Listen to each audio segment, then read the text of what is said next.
Saint کا اجلاس آج دوپہر 2 بجے ہوگا۔ 41 نکات پر مشتمل ایجنڈا جاری۔ Federal public service commission Pakistan penal code اور حدود آرڈیننس میں ترامیم کے بل متعارف کرائے جائیں گے۔ زکوٰۃ اور عشر ترمیمی بل پر بحث متوقع۔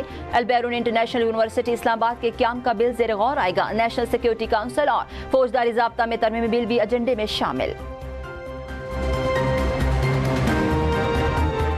حکومت کا بعد سیلاب 2025 جامع جائزے کا آغاز۔ پنجاب اور خیبر پختونخوا سے ڈیٹا طلب۔ وزارت منصوبہ بندی کے تحت فلڈ لاسز ریکوری اور ریلیسز روڈ میپ تیار ہوگا۔ پنجاب اور خیبر پختونخوا کے 14 اضلاع سے تفصیلی ڈیٹا طلب کیا گیا۔ پنجاب کے اضلاع میں بہاول نگر، بہاولپور، خانیوال، ملتان، نارووال، اکاڑا، ساہیوال، سیالکوٹ شامل۔ کے پی کے اضلاع بنی، شانگلہ اور سوات سے بھی نقصانات کی رپورٹ مانگی گئی ہے۔ وفاقی حکومت کو جامع قدر پیمائی کے لیے ہاؤسنگ، ایجوکیشن، ہیلتھ، ایگریکلچر اور لائف سٹاک کا مکمل ڈیٹا درکار ہے۔ تباہ شدہ گھروں، سکولوں اور سرکاری عمارتوں کا تخمینہ لگایا جائے گا۔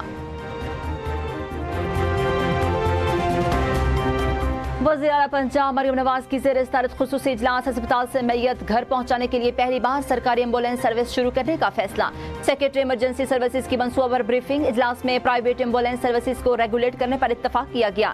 کے ریٹس مقرر کرنے کی تجویز کا بھی جائزہ۔ منصوبے کے تحت ہر تحصیل میں کم از کم ایک سرکاری وین دستیاب ہوگی۔ اہل خانہ 1122 پر کال کر کے یہ ہسپتال کاؤنٹر سے مفت سروس حاصل کر سکیں گے۔